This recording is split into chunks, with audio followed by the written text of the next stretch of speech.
محمد صلى الله عليه وسلم وعلى آله وأصحابه وأزواجه وذريته وأهل بيته أجمعين وجميع المسلمين والمسلمات والمؤمنين والمؤمنات خصوصا إلى آبائنا وأمهاتنا وأجدادنا وجداتنا ومشايخنا ومعلمنا وأستاذنا ونخص خصوصا على شيخ بن أحمد بن حجر الهيثمي وعلى سيدنا بن علي المعبري وعلى مخرج علي ونخص خصوصا على جميع أصحاب البدر شيء لله لنا ولهم الفاتحة.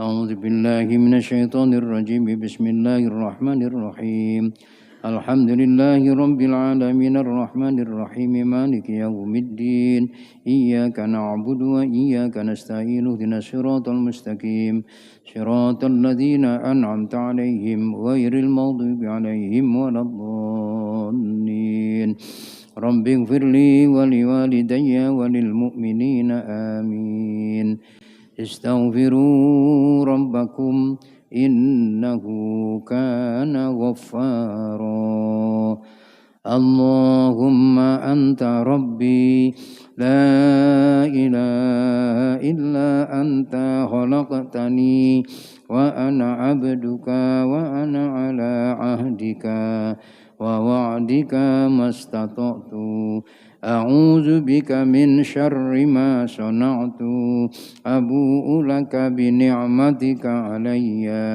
وأبوء بذنبي فاغفر لي فإنه لا يغفر الذنوب إلا أنت اللهم أنت ربي لا إله إلا أنت خلقتني وأنا عبدك وأنا على عهدك ووعدك ما استطعت أعوذ بك من شر ما صنعت أبوء لك بنعمتك علي وأبوء بذنبي فاغفر لي فإنه لا يغفر الذنوب إلا أنت اللهم أنت ربي لا إله إلا أنت خلقتني وأنا عبدك وأنا على عهدك ووعدك ما استطعت أعوذ بك من شر ما صنعت أبوء لك بنعمتك علي وأبوء بذنبي فاغفر لي فإنه لا يغفر الذنوب إلا أنت سبحان الله عدد خلقه سبحان الله رضا نفسه سبحان الله زنة عرشه سبحان الله مداد كلماته سبحان الله عدد خلقه سبحان الله رضا نفسه سبحان الله زنة عرشه سبحان الله مداد كلماته سبحان الله عدد خلقه سبحان الله رضا نفسه سبحان الله زنة عرشه سبحان الله مداد كلماته رضيت بالله ربا وبالإسلام دينا وبمحمد صلى الله عليه وسلم نبيا ورسولا رضيت بالله ربا وبالإسلام دينا وبمحمد صلى الله عليه وسلم نبيا ورسولا رضيت بالله ربا وبالإسلام دينا وبمحمد صلى الله عليه وسلم نبيا ورسولا سبحان الله والحمد لله ولا إله إلا الله Allahu Akbar. Astaghfirullah. Subhanallah. Walhamdulillah. Wa la ilaha illallah. Wallahu akbar. Astaghfirullah. Subhanallah. Walhamdulillah. Wa la ilaha illallah. Wallahu akbar. Astaghfirullah. La hawla wa la quwwata illa billahil aliyyil azim. Alhamdulillahirabbil alamin. Bismillahirrahmanirrahim. Assalamualaikum warahmatullahi wabarakatuh. Alhamdulillah. Alhamdulillahilladzi bi ni'matihi tatimmus sholihah. Asyhadu an la ilaha illallah wahdahu la syarikalah. Wa asyhadu anna Muhammadan abduhu wa rasuluhu la nabiyya ba'dah. Allahumma sholli ala sayyidina wa maulana Muhammad wa ala alihi wa ashabihi ajma'in. Rabbi shrah li sadri wa yassir li amri wahlul 'uqdatam min lisani yafqahu qawli. Rabbi a'udzubika min hamazatis syayatin wa a'udzubika rabbi ayyahdurun. Wa qala aidan walau yu'akhidullahu an-nasa bima kasabu ma taraka ala zuhriha min dabbati walaki yu'akhiruhum ila ajalim musamma. Fa idza jaa ajaluhum fa innallaha kana bi ibadihi basira. Shadaqallahul azim. Jamaah sholat subuh Masjid Baitul Maghfirah yang sama-sama dimuliakan oleh Allah Subhanahu wa taala. Calon-calon penghuni surganya Allah Subhanahu wa taala yang berbahagia.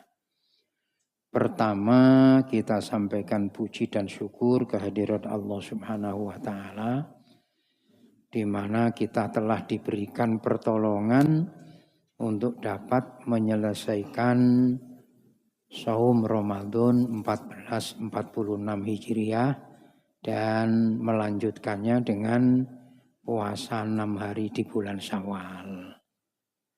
Saya lihat ini, saya punya keyakinan bahwa sampean-sampean ini telah menyelesaikan puasa 6 hari di bulan Syawal. Mudah-mudahan kalau yang tidak melakukan ya karena hukumnya sunat ya enggak apa-apa. Cuma rugi gitu saja. Diberikan kesempatan tapi tidak digunakan. Puasa 6 hari bulan Syawal setelah diselesaikan 1 bulan Ramadan. Nilainya berarti menjadi puasa kita menurut Nabi itu sama dengan puasa satu tahun. Nah kalau enggak dimanfaatkan kan berarti rugi. Tapi kalau saya melihat ini potongan sampean enggak ada yang merugi. Karena sudah melaksanakan puasa 6 hari bulan Syawal semuanya. Nah, sudah semuanya apa belum? Kayaknya jawabannya 2. Ada yang sudah, ada yang belum. Yang sudah jangan menjadi kesombongan. Yang belum ingat bahwa itu sebuah kerugian. Niat nanti apabila diberikan kesempatan hidup di tahun depan, di Ramadan depan, berkeinginan untuk niat melaksanakan puasa 6 hari di bulan Syawal. Mumpung ada kesempatan. Sebab taubat itu, ini ibu-ibu, bapak-bapak, taubat itu selamanya masih terbuka sebelum nafas itu sampai di tenggorokan. Kalau nafas sampean dan saya sudah di tenggorokan, maka tertutup pintu taubatnya. Artinya kalau ada yang memberi pengajaran kepada saya dan sampean bahwa taubat itu bisa dilakukan di alam barzah, di alam kubur, nah itu berarti ajaran yang bertentangan dengan tuntunan Rasulullah Shallallahu Alaihi Wasallam. Karena Rasulullah mengatakan bahwa taubat itu masih terbuka selama nafas kita belum di tenggorokan. Maka itu kalau sampean dan saya menghadiri saudara kita yang dalam keadaan sakaratul maut itu, sampean pernah sakarat belum?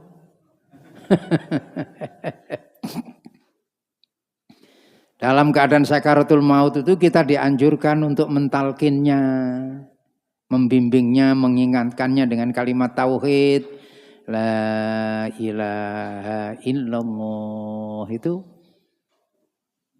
Karena dengan tauhid itu yang menyelamatkan hidup nanti di akhirat. Sebanyak apapun amal yang kita lakukan, kebaikan yang kita lakukan, kalau tidak dibingkai, tidak dibungkus dengan tauhid, tidak diterima oleh Allah. Ada nilainya di hadapan makhluk, di hadapan manusia. Tapi di hadapan Allah tidak. Karena tidak ditugaskan kita untuk beribadah di hadapan makhluk, tapi kita ditugaskan beribadah di hadapan Allah Subhanahu wa Ta'ala. Maka agar itu saudara kita yang akan meninggal tadi bisa mengucapkan kalimat tauhid, lalu kita bimbing, kita dekatkan mulut kita di telinga kanan kirinya, kita ucapkan la ilaha illallah. Nggak usah pakai ucapan macam-macam, nggak usah pakai subhanallah, walhamdulillah, kepanjangan. Cukup saja la ilaha illallah. Kalau sekiranya sudah dekat, itu sudah dekat umpamanya. Enggak usah pakai la ilaha illallah, ada yang membolehkan dengan mengucapkan lafaz pendek saja, Allah, Allah, Allah. Tapi ada yang menyatakan tidak boleh. Karena zikir tauhid itu la ilaha illallah. Saya mengambil yang dua-duanya boleh. Ya la ilaha illallah, ya Allah. Karena itu adalah asma Allah. Dari 99 supaya genap 100 itu, maka kalimat Allah inilah penutupnya. Jadi la ilaha illallah atau Allah. Allah. Sampai zikir Allah, Allah. Lalu biasanya kalau tahlil itu tahlilan, kalimat-kalimat yang terakhir yang dibaca tuh ya Allah, ya Allah, ya Allah. Ada begitu kan itu? Menyebut wong Allah dipanggil-panggil supaya senantiasa memberikan rahmatnya kepada Allah. Nah, ingin saya sampaikan ini satu ayat Al-Qur'an pada surat Fatir, surat Al-Fatir, surat Fatir. Surat Al-Fatir itu ada pada juz 22 sebelum surah Yasin. Jadi setelah surat Al-Fatir, surat Yasin. Surat Al-Fatir itu hanya 45 ayat.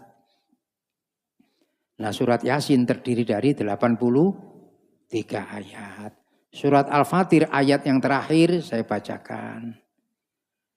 A'udzu billahi minasyaitonir rajim. Walau yu'akhidullahu an-nasa bima kasabu ma taraka ala dhuhriha min dabbatin walakin yu'akhiruhum ila ajalin musamma fa idza jaa ajaluhum fa innallaha kana bi ibadihi basira. Sekiranya Allah itu menghukum manusia disebabkan apa yang telah mereka perbuat, niscaya dia tidak akan menyisakan satupun makhluk yang bernyawa di dunia ini. Karena potensinya kita ini berbuat salah. Kalau sampai berbuat salah dihukum, terus dimatikan oleh Allah, habis. Tapi karena Allah itu memiliki sifat Rahman Rahim, maka Allah memberi tangguh menangguhkan.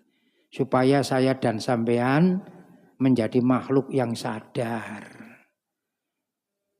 Maka itu hukum itu berlaku bagi orang yang sadar. Orang yang tidak sadar tidak berlaku. Rupanya sekarang ini banyak manusia yang masuk kelompok yang tidak. Nah itu masalahnya. Tapi sampean-sampean ini golongan yang sadar. Nah, kira-kira ditanya aku ini sadar apa enggak gitu. Jawabannya ya sampean jawab sendiri. Saya tidak perlu menjawabnya.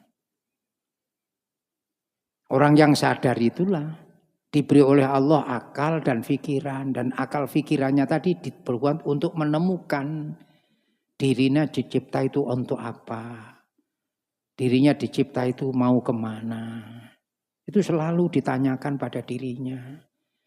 Sehingga menjalani kehidupan di dunianya itu berhati-hati. Maka kan dulu pernah saya sampaikan hadis yang diriwayatkan oleh Imam Dailami. Mungkin sampean masih ingat itu. Iza aradallahu bi abdin khairon faqahahu fiddin wa zahadahu fid dunya wa basyarahu uyubahu. Ini kan kalau Allah itu menghendaki kebaikan atas hambanya itu, maka tiga ini jadi perhatian kita. Satu, menjadi orang yang paham terhadap agama kita. Jadi sampean dan saya sebagai orang yang beragama itu bukan sekedar mengaku diri kita orang yang beragama. Tapi sejauh mana kita sudah tunduk dengan aturan agama yang kita yakini. Sebagai seorang muslim, sudahkah kita tunduk dengan syariat yang ada pada agama Islam. Lalu kita tanya pada diri kita. Jadi kita tidak bangga dengan diri kita mengaku sebagai seorang muslim, tapi kita menjadi orang yang malu apabila kita tidak mampu membuktikan keislaman kita. Kan begitu mestinya tanyanya itu. Sehingga selalu memperbaiki diri. Makanya tobat itu dibuka lebar-lebar. Sampai nanti nafas kita di tenggorokan.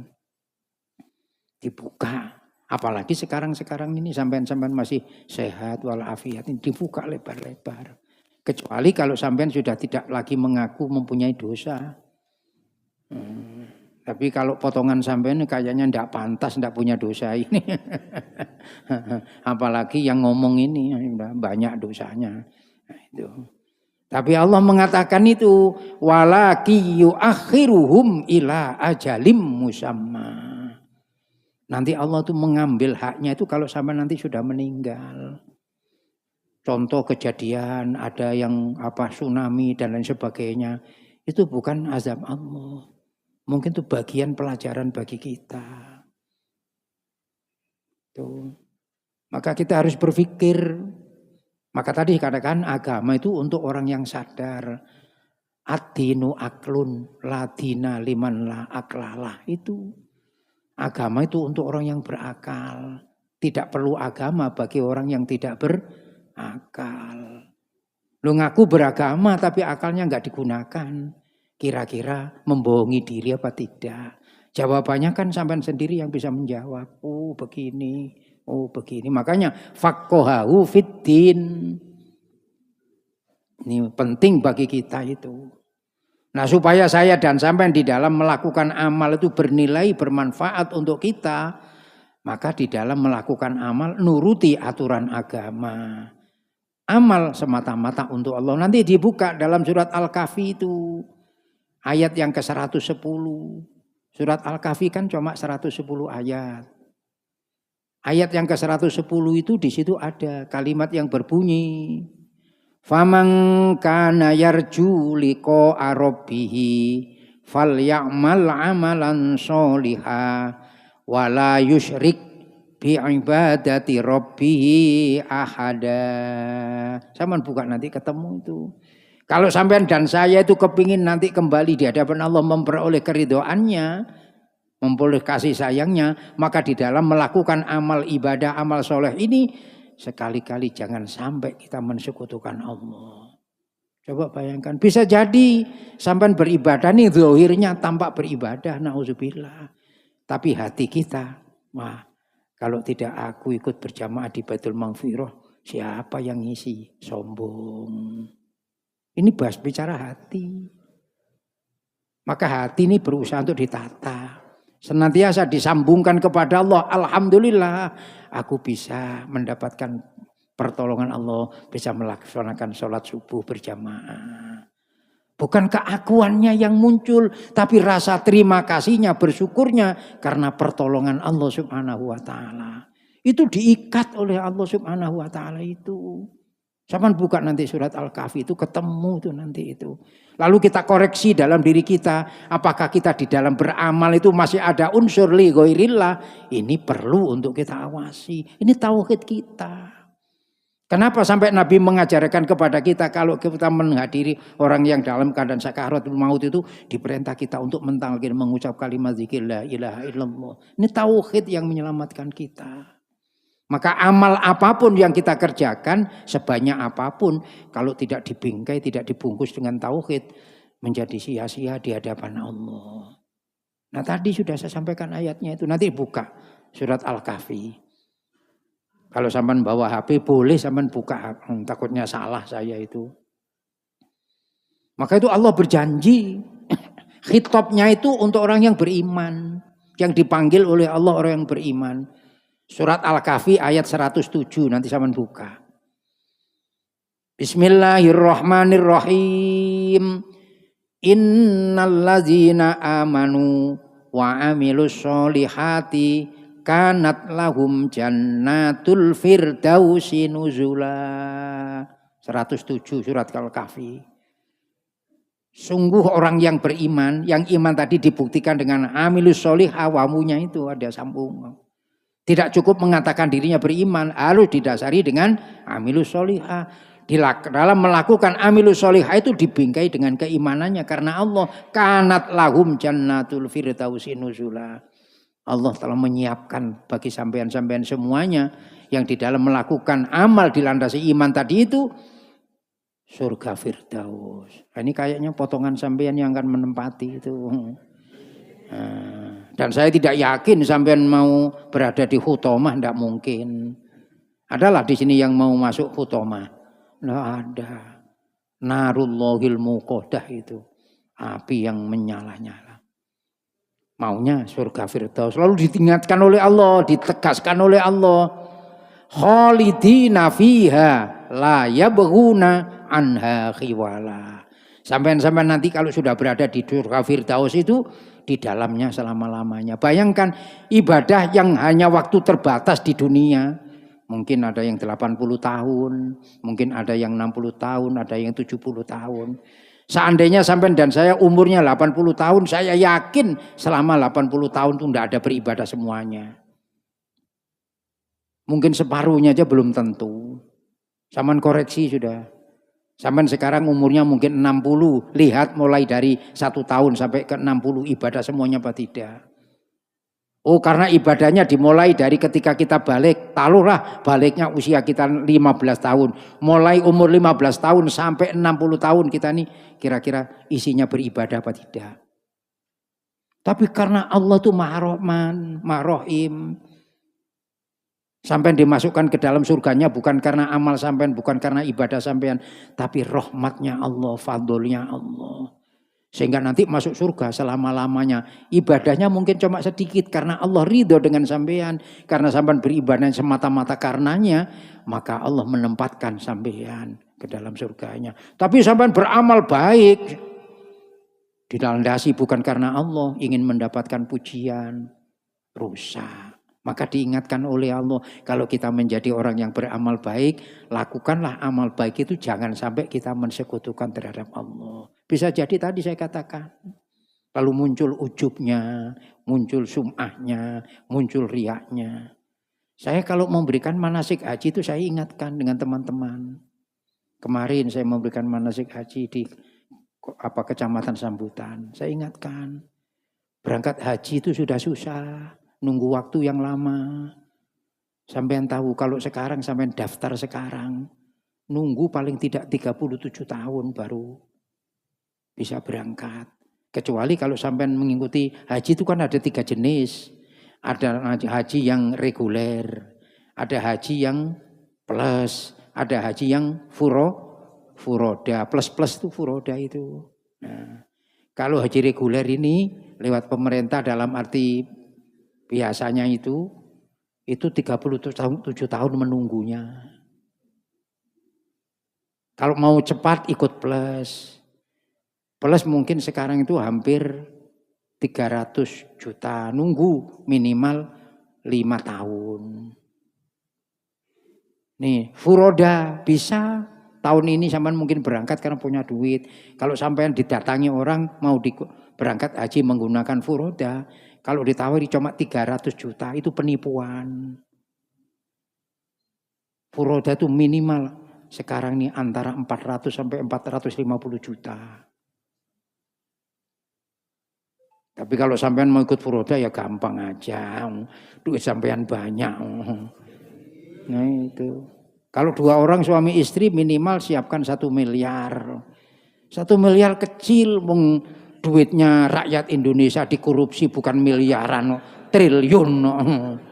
Ya kalau itulah, itu triliun kalau dipakai umpamanya haji ini nggak usah banyak-banyak, 1 triliun aja dipakai berangkat haji jamaah Baitul Maghfirah, semuanya berangkat haji furoda itu sudah.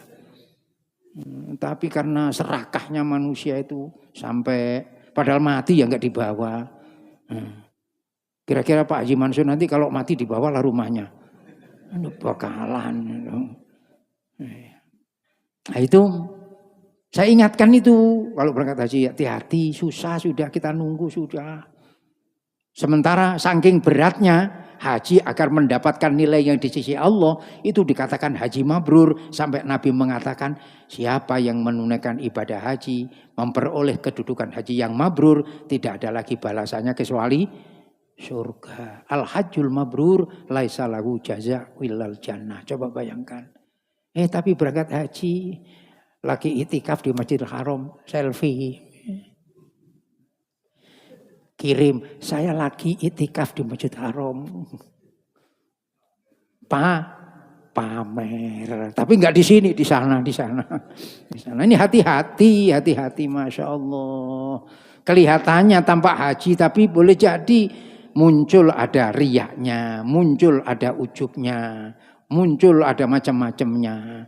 Ini setan. Apalagi haji itu perempuan-perempuan tidak boleh, yang biasa pakai cadar itu tidak boleh ketika tawaf itu pakai cadar. Harus dibuka, cadarnya harus dibuka. Tidak boleh. Nah terus sampean di Indonesia ini melihat orang pesek-pesek. Melihat di sana perempuan cantik-cantik itu dibuka begini. Pak Mansur. Melihat ini. Apalagi orang namanya tawaf itu pakai baju ihram, tidak boleh pakai celana dalam. Melihat orang cantik, wah nafsu naik, wah coba bayangkan, wah sampean. Makanya untuk mendapatkan haji yang mabrur itu tidak seperti orang membalik telapak tangan. Tapi kita husnuzon bisa menjadi tamunya Allah, sudah bersyukur lalu berupaya. Maka yakinkan dalam diri kita kalau menunaikan ibadah haji, yakin diterima oleh Allah. Yang penting kita tidak melakukan larangannya. Itu sudah berat berangkat haji itu. Makanya itu macam-macam, itu kelakuan itu macam-macam. Ada yang kepingin mencium Hajar Aswad itu, sampai tepiak-piak itu tidak karu-karuan itu. Karena kepinginnya padahal itu hal yang sunat, sampai mengambil upah, mengupahkan supaya bisa mencium Hajar Aswad. Itu haram itu hukumnya itu. Karena itu menimbulkan mudarat buat orang lain. Nah, ini nggih. Nah, jadi kita nih hati-hati, amal ibadah kita, taubat kita senantiasa dibuka lebar oleh Allah Subhanahu wa taala sebelum nafas kita di tenggorokan. Ayatnya ada di dalam surat Al-Fatir ayat yang ke-45. Ini dalilnya itu. Jadi dibuka. Mumpung kita belum ditutup oleh Allah waktu taubat kita, mari kita manfaatkan. Maka itu sampai Nabi kita Muhammad mengatakan, sampean berangkat dari rumah sampean berjalan atau pakai sepeda motor atau pakai mobil karena jauh menuju ke masjid untuk niat melakukan sholat berjamaah, itu perjalanan sampean sampai rumah dari rumah masjid itu langkah-langkah menunjukkan pengampunan Allah Subhanahu wa taala. Bukan main. Maka subuh yang berat itu sampai oleh Nabi dikatakan berlipat ganda. Siapa yang sholat subuh berjamaah sama kedudukannya, nilainya sama dengan beribadah semalam suntuk. Coba bayangkan. Beribadah sholat subuh berjamaah. Subuh berjamaah. Itu dibandingkan oleh Nabi setara dengan kita melakukan ibadah semalam suntuk, bayangkan. Kira-kira kalau sampean diajak untuk beribadah semalam suntuk itu kuat apa enggak sampean? Saya yakin potongan sampean ini minggir sudah. Iya. Tapi dengan sholat subuh dengan ikhlas. Belum lagi nanti sampean hadis Nabi ini. Sampean melakukan sholat subuh, terus di sini diisi taklim sambil menunggu sampai melakukan sholat sunat isyraq tadi nanti. Itu kata Nabi nilainya sama dengan melakukan haji dan umroh yang tamah. Sempurna. Coba. Pahamin sampean bukan main. Ini karena apa? Allah lewat Rasulnya memberikan jalan kepada kita. Walaupun umur kita itu pendek, ukuran umur dibanding dengan umat-umat yang lain. Tapi bernilai lebih. Karena Rasulullah memberitahu kepada kita. Dan itu semuanya datang dari Allah Subhanahu wa ta'ala. Bayangkan kalau sholat subuh berjamaah seperti itu. Sholat isya berjamaah kata Nabi setara dengan kita beribadah separuh malam. Coba bayangkan. Kalau kita bisa melakukan sholat isya berjamaah. Sholat subuh berjamaah karena Allah Subhanahu wa ta'ala. Berarti tiap hari seolah-olah kita sudah beribadah satu malam, satu setengah malam. Coba bayangkan. Pertanyaannya, adakah alasan untuk kita malas? Itu kan masalahnya. Tapi karena ini, hati kita yang belum terbuka sehingga kadang-kala memunculkan kemalasan, merasa berat. Alhamdulillah di Masjid Baitul Maghfirah ini bukan main. Saya sangat salut ini. Mari kita tata, kita jaga. Kita jaga supaya kita betul-betul di dalam beribadah, dalam taubat kita diterima oleh Allah Subhanahu wa ta'ala. Maka di dalam kitab kita itu yang pertama kita bahas kan bab niat itu. Niat ditata. Innamal a'malu binniyat wa innamal likulli imri'in ma nawa. Jangan-jangan cuma niatnya nanti ini, wah kalau enggak sholat subuh di sini nanti enggak dapat sate. Nah, biasanya di sini kan disiapin sate. Wah sayang ya, nanti rawon. Wah ini karena kalau nggak sholat subuh di sini nanti nggak dapat rawon. Niat dari rumah, daripada beli rawon di sana lebih baik sholat di Masjid Baitul Maghfirah dapat rawon. Jadi niatnya gara-gara rawon. Nah ini kacau. Alhamdulillah disiapkan rawon, loh kan begitu. Otomatis kalau disiapkan rawon, saya sarapan di sini rawon. Yang sarapan bukan saya saja. Istri saya perlu sarapan. Nah kalimat itu sudah paham, sudah mafhum mukhalafahnya sudah tahu itu.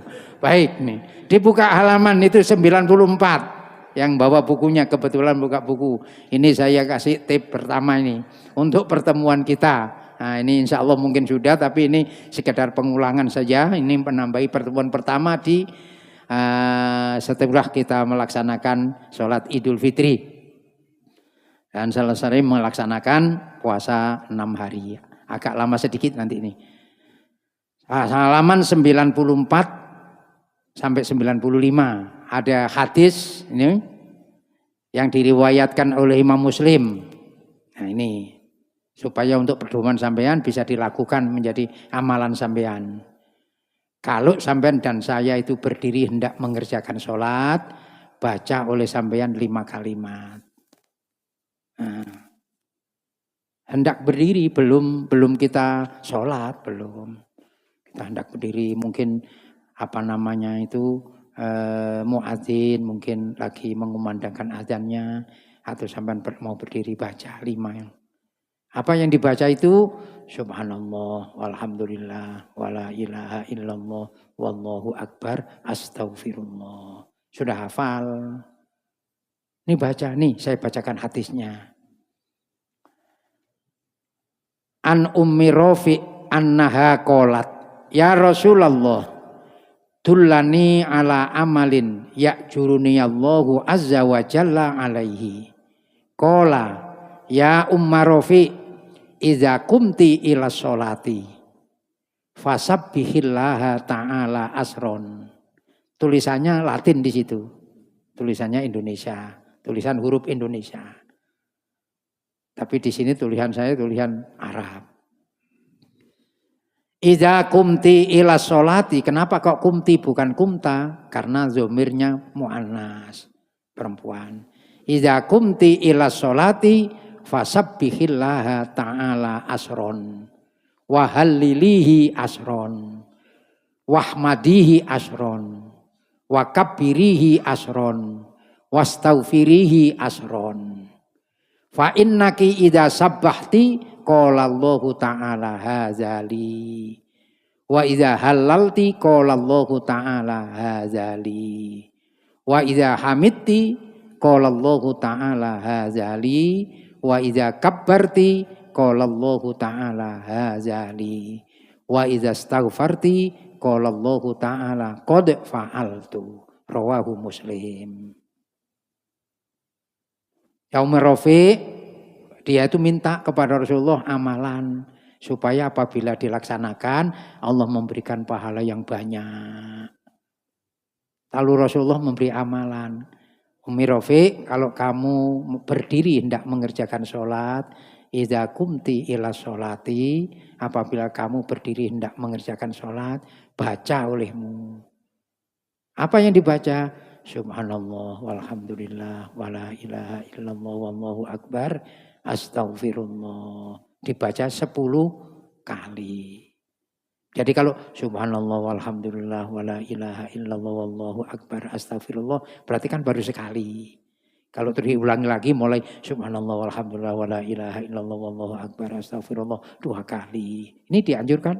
Siapa yang membaca ini, Nabi mengatakan ketika kamu membaca tasbih Allah menjawab hazali. Subhanallah itu miliknya Allah bukan milik sampean. Siapa zat yang berhak untuk disucikan? Tidak ada lagi kecuali Allah. Maka sadar bahwa saya dan sampean banyak salah. Lalu kita mendekat terhadap zat yang maha suci. Mohon kepada Allah. Maka ketika sampean membaca subhanallah, Allah menjawab hazali. Ketika sampean membaca hamdalah, tahmid, alhamdulillah. Itu segala puji hanyalah milik Allah. Maka sampean dan saya jangan sampai merebut. Puji itu hanya miliknya Allah. Maka sampean jangan sampai gila pujian. Maka kita beribadah bukan mengambil pujian dari makhluk. Tapi kita berharap mendapatkan pujian dari Allah subhanahu wa ta'ala. Maka sebelum sholat dianjurkan menurut Imam Al-Ghazali itu dianjurkan kita baca ilahi anta maksudi waridhoka matlubi atini mahabbataka wa ma'rifatak. Semuanya mohon kepada Allah subhanahu wa ta'ala. Ketika saya dan sampean baca la ilaha illallah tahlil itu yang dinyatakan bahwa tidak ada yang berhak untuk dituhankan kecuali Allah. Maka jangan sampai menuhankan selain Allah. Bisa jadi menuhankan ilmunya, bisa jadi menuhankan pahala hartanya, bisa jadi menuhankan pangkat dan jabatannya. Mungkin bisa jadi menuhankan ibadahnya, yang berarti dia menuhankan dirinya sendiri. Hati-hati. Maka la ilaha illallah itu penting. Ketika sampean baca takbir Allahu Akbar, Allah menjawab hazali itu milikku. Yang berhak dibesarkan, diagungkan tidak ada lagi kecuali Allah Subhanahu wa taala. Maka kesombongan miliknya Allah, bukan miliknya manusia. Maka siapa manusia yang berlaku sombong tidak bakalan mendapatkan tempat surganya Allah Subhanahu wa taala. Lalu Rasulullah mengingatkan kepada kita itu, la yadkhulul jannata man kana fi qalbihi misqala dzarratin min kibrin. Hati-hati. Ketika sampean mengucap astaghfirullah, apa maknanya astaghfirullah? Kita memohon ampun atas kesalahan kita. Kepada siapa? Kepada Allah. Maka Allah menjawab, qad fa'altu, sungguh aku melakukannya. Artinya sampean berdiri tidak mengerjakan sholat, baca subhanallah walhamdulillah wala ilaha illallah wallahu akbar, maka Allah mengampuni dosa-dosa kita. Jadi ini jadikan amalan. Sudah saya sampaikan, mudah-mudahan ada manfaatnya. Dan mari kita bersama-sama berdoa, bermunajat kepada Allah Subhanahu wa taala. Semoga sebesar apapun dosa yang kita lakukan diampuni oleh Allah Subhanahu wa taala. Sekecil apapun perbuatan amal ibadah yang kita lakukan, mudah-mudahan mendapatkan ridho dari Allah Subhanahu wa taala. Al-Fatihah. A'udzubillahi minasyaitonir rajim. Bismillahirrahmanirrahim. Alhamdulillahirabbil alamin arrahmanir rahim maliki yaumiddin. Iyyaka na'budu wa iyyaka nasta'in ihdinas siratal mustaqim. Shiratal ladzina an'amta 'alaihim ghairil maghdubi 'alaihim waladdallin. Amin. Amin ya mujibas sa'ilin. Bismillahirrahmanirrahim. Allahumma shalli ala sayyidina Muhammad wa ala ali sayyidina Muhammad. Alhamdulillahirabbil alamin. Allahumma inna nas'aluka ilman nafi'a wa 'amalan mutaqabbala wa yaqinan shadiqa wa rizqan wasi'an halalan tayyiban mubarakan bi rahmatika ya arhamar rahimin. Walhamdulillahirabbil alamin. Kita akhiri bersama dengan membaca doa kafarat majelis. Bismillahirrahmanirrahim. Subhanakallahumma wa bihamdika asyhadu an la ilaha illa anta astaghfiruka wa atubu ilaik. Wassalamualaikum warahmatullahi wabarakatuh. Sallu sunnatal israqi rahimakumullah.